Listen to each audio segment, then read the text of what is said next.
NEET ചോദ്യപേപ്പർ ചോർച്ചാ വിഷയത്തിൽ CJPയും കേന്ദ്ര സർക്കാരുമായുള്ള രണ്ടാം റൗണ്ട് ചർച്ച പൂർത്തിയായി. രണ്ടാവശ്യങ്ങളാണ് പ്രതിനിധികൾ മുഖ്യമായി ഉന്നയിച്ചത്. വിദ്യാർത്ഥികൾക്ക് എതിരായ കേസുകൾ പിൻവലിക്കണമെന്ന് ചർച്ചയിൽ CJP വക്താക്കൾ ആവശ്യപ്പെട്ടു. വിദ്യാഭ്യാസ മന്ത്രി ധർമ്മേന്ദ്ര പ്രധാൻ രാജിവെക്കണമെന്ന ആവശ്യത്തിൽ CJP ഉറച്ചു നിൽക്കുകയാണ്. ധർമ്മേന്ദ്ര പ്രധാന്റെ കാര്യത്തിൽ സർക്കാർ നാളെ നിലപാട് വ്യക്തമാക്കും. തീരുമാനമെടുക്കാൻ കൂടുതൽ സമയം തേടിയ സർക്കാർ നാളെ വീണ്ടും CJP പ്രതിനിധികളുമായി ചർച്ച നടത്തും. നീറ്റ് ചോദ്യപേപ്പർ ചോർച്ച വിഷയത്തിൽ ആത്മഹത്യ ചെയ്ത കുട്ടികളുടെ കുടുംബങ്ങൾക്ക് നഷ്ടപരിഹാരം നൽകണമെന്ന ആവശ്യത്തോട് കേന്ദ്രത്തിന് യോജിപ്പാണ്. കോൺസ്റ്റിറ്റ്യൂഷൻ ക്ലബ് ഓഫ് ഇന്ത്യയിൽ വെച്ചാണ് ചർച്ചകൾ നടന്നത്. പൊതുവായ ഒരു സ്ഥലത്ത് വെച്ച് യോഗം ചേരണമെന്ന തങ്ങളുടെ ആവശ്യം സർക്കാർ അംഗീകരിച്ചതിലും കോൺസ്റ്റിറ്റ്യൂഷൻ ക്ലബ് ഓഫ് ഇന്ത്യ തെരഞ്ഞെടുത്തതിലും ഞങ്ങൾക്ക് വലിയ സന്തോഷമുണ്ടെന്ന് CJP വക്താവ് സൗരവ് ദാസ് മാധ്യമപ്രവർത്തകരോട് പറഞ്ഞു. ഇരു വിഭാഗവും തമ്മിലുള്ള അവസാന ഘട്ട ചർച്ച നടന്നത് ജൂലൈ 20-നായിരുന്നു. അന്ന് CJP ദേശീയ വക്താക്കളായ ദാസും അശുതോഷ് റാങ്കയും JP നദ്ദയെ അദ്ദേഹത്തിന്റെ വസതിയിൽ വെച്ചാണ് കണ്ടത്. ആ കൂടിക്കാഴ്ചയിൽ തങ്ങളെ തടങ്കലിൽ വെച്ചിരിക്കുകയായിരുന്നു എന്ന് ആരോപിച്ച ഇരു നേതാക്കളും സർക്കാരുമായുള്ള ഭാവി ചർച്ചകൾ പൊതുവായ സ്ഥലത്ത് മാത്രമേ നടത്തൂ എന്ന് നിലപാടെടുക്കുകയായിരുന്നു. സൗരവ് ദാസ്, അശുതോഷ് റാങ്ക എന്നിവരാണ് കേന്ദ്രമന്ത്രിമാരായ JP നദ്ദ, ജിതേന്ദ്ര സിംഗ് എന്നിവരുമായി കൂടിക്കാഴ്ച നടത്തിയത്.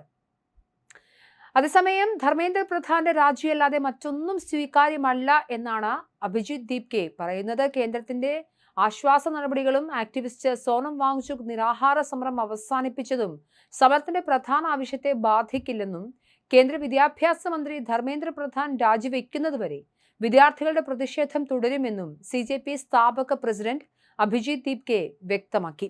പ്രധാന്റെ രാജിയല്ലാതെ മറ്റൊന്നും ഞങ്ങൾക്ക് സ്വീകാര്യമല്ല, സമരം പിൻവലിക്കില്ല എന്നാണ് ദീപ്കെ പറഞ്ഞത്. വാങ്ചുക് ഫലത്തിൽ തടങ്കലിൽ കഴിയുകയാണെന്ന് ആരോപിച്ച ദീപ്കെ കേന്ദ്ര ആരോഗ്യമന്ത്രി JP നദ്ദയ്ക്ക് അദ്ദേഹത്തെ കാണാൻ അനുവാദം നൽകിയപ്പോൾ പ്രതിപക്ഷ MPമാർക്കും CJP നേതാക്കൾക്കും അനുമതി നിഷേധിച്ചതായും പറഞ്ഞു. സോനം സാർ നിരാഹാര സമരം അവസാനിപ്പിച്ചതിൽ എനിക്ക് വളരെ സന്തോഷമുണ്ടെന്നും അദ്ദേഹം കൂട്ടിച്ചേർത്തു.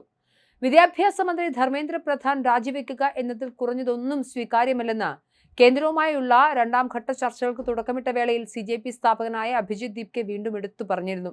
സർക്കാരിന് ഈ സമരത്തിനൊരു പരിഹാരം വേണമെന്നുണ്ടെങ്കിൽ അത് ധർമ്മേന്ദ്ര പ്രധാന്റെ രാജി മാത്രമാണ്. 30 വയസ്സുകാരനായ നേതാവ് പറഞ്ഞത്. ഞങ്ങൾ വഴങ്ങില്ല, രാജിയല്ലാതെ മറ്റൊന്നും അംഗീകരിക്കാൻ കഴിയില്ല എന്ന് ദീപ്കെ തന്റെ ആവശ്യത്തിൽ ഉറച്ചു നിന്നു.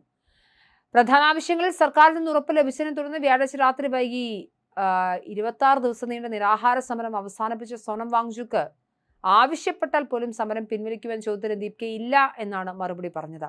എന്തായാലും വിദ്യാർത്ഥികൾ, CJP പ്രവർത്തകർ, അതിന്റെ വക്താക്കൾ കേന്ദ്രമന്ത്രിമാരുമായി ചർച്ച നടത്തിയിരിക്കുന്നു. നാളെ അതിന്റെ അടുത്ത ഘട്ടമുണ്ടാകും. ധർമ്മേന്ദ്ര പ്രധാന്റെ രാജിയിൽ കുറഞ്ഞതൊന്നും തങ്ങൾക്ക് സ്വീകാര്യമല്ല എന്നവർ വ്യക്തമാക്കുമ്പോഴും വിദ്യാർത്ഥികൾക്ക് നേരെയുള്ള കേസുകൾ കളയേണ്ടതുണ്ട്, അല്ലെങ്കിൽ അത് കേസുകൾ എടുക്കാൻ പാടില്ല, വിദ്യാർത്ഥികളെ ഒഴിവാക്കണം.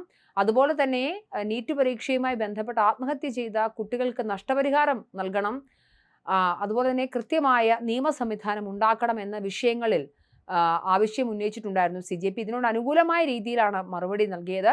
എന്നാൽ സമരം അവസാനിപ്പിക്കണമെങ്കിൽ ധർമ്മേന്ദ്ര പ്രധാന്റെ രാജിയല്ലാതെ മറ്റൊന്നും സ്വീകാര്യമല്ല എന്ന നിലപാടിലാണ് CJP പ്രവർത്തകർ.